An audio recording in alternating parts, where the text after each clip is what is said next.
So for our Q1 market report, on the next slide, you can see a chart that we've shown you many times. This is our construction cost escalation over time. And really, when you look to kind of where we are at the top right, what we're trying to do is help you predict kind of which curve your project is going to be on and accurately anticipate where the market's headed. So one of the ways we do that is looking at AIA. One of the main drivers in construction cost is how much activity there is in the market.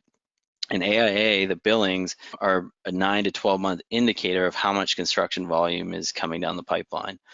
And not surprisingly, we had 12 consecutive months of declining billings. However, in Q1, we've had 2 months of increased billings. So what this is showing us is they're predicting that the work in the pipeline is growing. And as I mentioned, volume is very key. So here's put in place construction across the country. What you can see is we've actually increased. So we're more construction dollars being spent now than pre-pandemic. The top bar here is infrastructure, and it really hasn't moved. The second bar is residential. So this is why we have the uptick, 21% increase in residential construction. And in the bottom portion, this is the market most of us work in, non-residential, and we've actually seen a decline of 7.4%.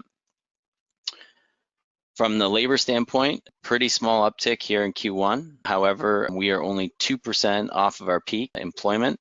And again, this is an indicator that backlogs are starting to fill up with the contractors.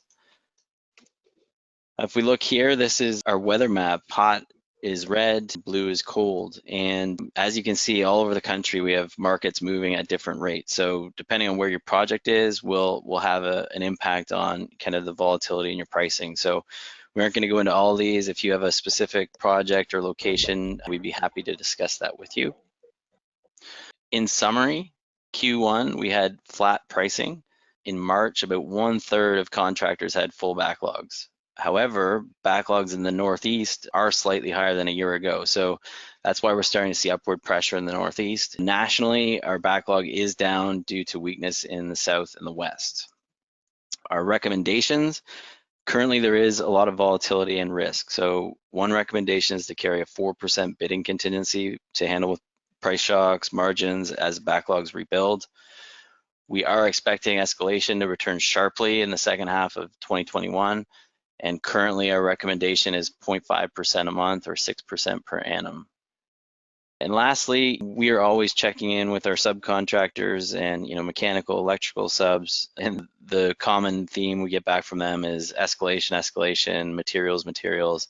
So here's a few statistics. PVC, interestingly, not even available, no price really. They're claiming force majeure due to all the resin shutdowns in the South. One of the interesting things in Texas, there's a large Tesla facility being built and they can't find enough skilled labor.